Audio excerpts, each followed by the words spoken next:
السلام عليكم. خلونا كده نتكلم في موضوع مهم جدا، حكاية شغلت بال ناس كتيرة وفتحت باب واسع من التساؤلات. واحد من أبرز نجوم الساحة الفنية في مصر والعالم العربي، محمد رمضان. يا ترى ايه اللي بيحصل ورا الكواليس مع النجم محمد رمضان؟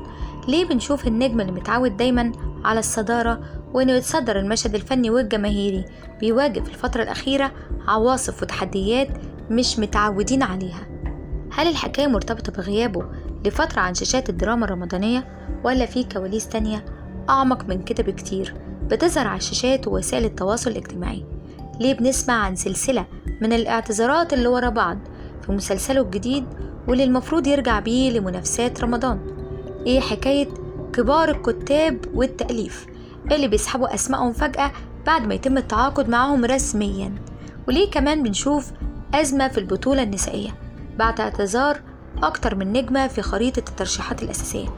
الأكتر من كده، لما نيجي نبص على سيف النجم، إيه قصة الحفل الغنائي الوحيد اللي ليه طول موسم الصيف؟ ولما تطلع كمان الجهة المنظمة وتصرح وتقول إن الدعاية هتقتصر على الساحل وبس، وإن السبب هو الخوف من التكدس الهائل للجمهور اللي جاي من كل محافظات مصر عشان يحضروا الحفلة. تعالوا كده نقعد مع بعض ونفهم إيه الحكاية ونفكك الموضوع واحدة واحدة بالأرقام والأحداث الدقيقة جدا عشان نعرف إيه اللي بيحصل من ورا الستار. تعالوا نبدأ الحكاية من نقطة البداية، كرسي البطولة في السباق الرمضاني اللي جاي. زي ما الكل عارف ومتابع، محمد رمضان غاب عن شاشات الدراما الرمضانية في الفترات الأخيرة. هو ظهر ببرنامج مدفع رمضان، لكن ما كانش بيعمل تمثيليات زي ما كنا متعودين. يعني من بعد جعفر العمدة ما كانش فيه ليه أي تمثيلية، واتقال في جزء تاني وكمان في تمثيليات تانية ولا أي حاجة. ده اللي خلى الشارع المصري يبقى قاعد ومستني وفي حالة شوق إن يرجع تاني بتمثيلية ومسلسل قوي يليق بحجم جماهيريته ومكانته. وهنا أعلن رسميا عن تحضير لمشروع درامي ضخم جدا هيدخل بيه في السباق الرمضاني اللي جاي.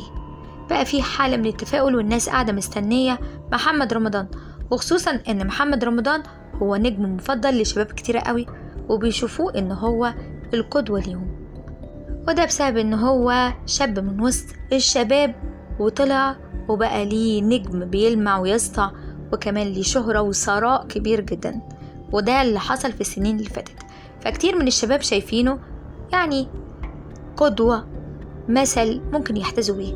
لكن عشان يخرج أي عمل فني حقيقي للنور بالمستوى المطلوب والجودة اللي تليق بالجمهور والناس تسقف له عليه، لازم تبدأ من القصة، من نقطة النص، السيناريو، ويكون متعالج درامي بشكل محترف. وهنا بالتحديد بدأت العقدة الأولى والأساسية في الموضوع. الجهة المنتجة ما وفرتش أي جهد في البداية، وكمان ما حاولتش إنها تجيب أي أسماء ليها قيمة. يعني كل ما يجي حد يمشي. الاختيار الأول كان الكاتب الروائي أحمد مراد، والمعروف إنه ليه قدرة كبيرة جدا على نسج حبكات درامية شديدة التعقيد والتشويق تخلي المشاهد يقعد من أول دقيقة. وفعلا بعد ما تعاقدوا الشركة المنتجة مع أحمد مراد، وفعلا بدأ إن هو يحط المعالجة الدرامية والخطوط العريضة للقصة، وقالت الشركة المنتجة إحنا اطمنا إن في قلم بحجم أحمد مراد هيكتب القصة، معنى كده إن إحنا هنكسر الدنيا في رمضان ده. لكن للأسف الفرحة دي ما دامتش كتير. بعد أيام قليلة من توقيع العقود الرسمية وبدء العمل الفعلي، فوجئ الوسط الفني كله بقرار انسحاب الكاتب أحمد مراد واعتذاره نهائي عن إنه يكمل كتابة المسلسل. التبريرات كانت كتير واتقال كلام كتير قوي في التقارير الصحفية. ايه سبب الاعتذار المفاجئ؟ إيه اللي اتقال ان في ارتباطات شخصية، وناس قالت ضيق الوقت وانه اتعرض في المواعيد، وفي ناس قالت مشاكل داخلية. لكن الخلاصة اللي وصلت ليها الموضوع ان المسلسل خسر دماغه الحلوة، واللي الناس دايما بتشهد ان هو كاتب مميز جدا ليه حبكته. من اول نفس في المسلسل بيكون ليه حبكة. ما وقفتش الشركة بتاعت الانتاج قدام الاعتذار ده، حاولت انها تتخطى الموضوع ببساطة وتشوف حد تاني ممكن يكون بديله بنفس الكفاءة والقيمة الفنية الكبيرة، فاختاروا السيناريست هشام هلال، ومعروف بأنه ليه سجل حافل من النجاحات الدرامية كبيرة، وإن هو ليه قدرة فائقة على صياغة مواقف برضه تجذب انتباه المشاهد. وفعلا بدأ هشام هلال يمسك خيوط العمل ويبتدي إن هو يعمل إعادة ترتيب الحكاية اللي كان بدأ أحمد مراد يكتبها، لكن التاريخ عاد نفسه بنفس الطريقة فجأة ومن غير أي مقدمات. هشام اعتذر عن المسلسل وإن هو يكمل مع محمد رمضان. هنا بقى الموضوع كان فيه حاجة حقيقية خطر. ايه اللي بيحصل جوه كواليس العمل؟ ليه مشروع درامي ضخم زي ده في اسم نجم بحجم محمد رمضان 2 كتاب كبار زي دول يمشوا فجأة من الموضوع ويقولوا احنا مش مكملين، احنا مش هنلعب؟ هل في أزمة حقيقية في الموضوع ده ومن جوه الكواليس؟ هل في حاجة بتهدد استقرار النص وإن هو كمان ممكن ما يطلعش في رمضان ده بعد اللي حصل؟ الحكايات ما وصلتش لدرجة كده وبس، ده كان في كمان في صفوف المؤلفين اتمد الموضوع لطاقم التمثيل والبطولة النسائية. الكل قال ده فلانة هتبقى معاه، أسماء ليها ثقل فني كبير، منهم مثلا مي عمر، واللي اتقال إنها معاه وبعد كده اتقال لا لا لا لا مش هتبقى موجودة. وخصوصا إن مي عمر حققت في السنين الأخيرة نجاحات متتالية ومستويات بطولية بارزة جدا، وكانت ليها محطة أنظار زي مثلا الست موناليزا بتاعت السنة اللي فاتت كانت مكسرة الدنيا. اتقال إن هي انضمت رسميا وإنها هتكون البطولة النسائية قدام محمد رمضان، ولما اتقال إنها مشت هي طلعت وقالت لأ أنا لسه موجودة. وبدأ الجمهور إنه يتخيل ملامح البطولة ما بين محمد رمضان ومي عمر في مسلسل، لكن أعلنت مي عمر اعتذارها الرسمي والنهائي عن عدم المشاركة في المسلسل قبل ما ينطلق التصوير بفترة قليلة قوي، وقالت إنها عندها ارتباطات فنية تانية ومشغولة وإنها مش هتقدر تكمل. وفعلا مشت مي عمر. قالوا غادة عبد الرازق اتقال إنها أصلا ما كانش مرشحة إنها تبقى قدام محمد رمضان. مخرجين كمان انسحبوا منهم محمد سامي، ده غير الفنانين الكتير اللي اتقال اسمهم مثلا باسم سمرة، صلاح حاتم، ناس كتيرة جدا رفضت إنها تنضم، وبعد ما بيوافقوا بيتراجعوا تاني ويقولوا لأ إحنا مش هنخش المسلسل ده. إيه اللي بيحصل؟ محدش عارف. الأخبار دي حطت محمد رمضان والشركة المنتجة تحت ضغط إعلامي وجماهيري هايل. الناس مش فاهمة إيه اللي بيحصل ومش عارفة إيه سبب سلسلة الاعتذارات المستمرة اللي ممكن تهدد مسلسل رمضان إن هو يتعرض أصلا في الموسم اللي جاي، وإن ممكن ما يكونش فيه مسلسل لمحمد رمضان خلال رمضان اللي جاي. إيه اللي هيحصل؟ إحنا مش عارفين.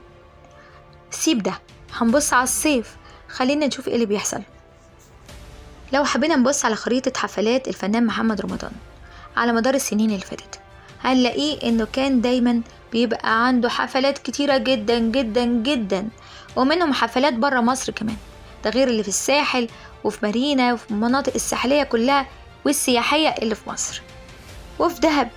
أماكن كتيرة كان بيروح فيها وبيبقى فيها زحمة وإقبال شديد قوي. لكن المفاجأة السنة دي كانت غريبة جدا، إن حفلة واحدة بس هي اللي هتتقام طول موسم الصيف لمحمد رمضان، والحفل ده هيكون يوم 14 أغسطس في بورتو جولف العالمين، وده حفل وحيد ملوش غيره طول فصل الصيف لنجم اتعودت الناس إنها تشوفه في حفلات كتيرة قوي في كل وقت، محدش فاهم إيه السبب. ومش كفاية إن هي حفلة وحيدة، لا ده كان في أزمة حقيقية انفجرت وصدرت الترند. كواليس الدعاية والتسويق، مفيش أي دعاية إن في حفلة لمحمد رمضان. حتى محمد رمضان نفسه استغرب قوي، هو بيقول هو مفيش ليه حملة دعائية ولا في أي إعلانات عن الحفلة بتاعتي، كل الحفلات ليها دعاية وتبقى الدنيا مقلوبة قبلها. فالشركة المنظمة قالت زي ما هو قال يعني محمد رمضان إن الخطة التسويقية ودعاية الحفلة هتقتصر بس على نطاق الساحل الشمالي، وده كان قرار غريب وغير مبرر.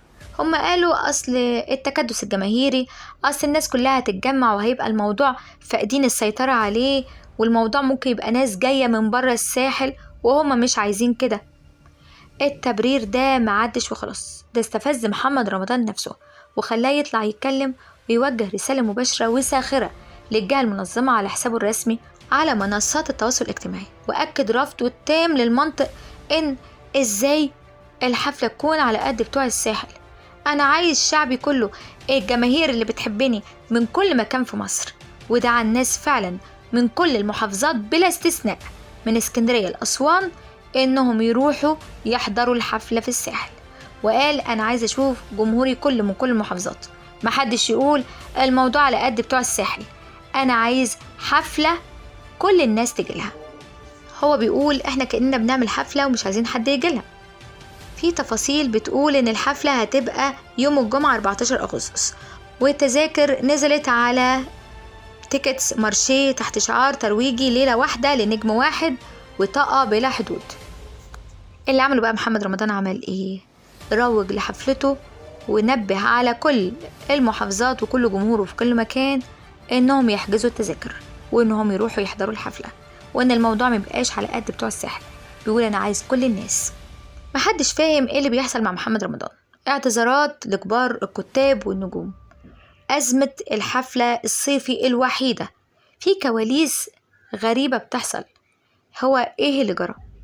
إيه اللي خلى نجم بضخامة محمد رمضان إن هو كان ليه جماهير وليه حفلات والناس كانت بتتمنى إنها تتعامل معاه، فجأة كل ده يختفي؟ إيه الأسباب؟ بعيد عن أي تكهنات، إحنا بنتابع الأخبار مع حضراتكم وهنقول لكم إيه الجديد. ياريت تشتركوا معنا في القناة وتتابعوا معنا، وياريت تعملوا لنا لايك وتشجعونا، واكتبوا لنا إيه رأيكم في اللي بيحصل مع محمد رمضان. هل هي في حرب عليه؟ هل في هجوم؟ هل في حد بيحاول إن هو يسقطه أو يوقعه؟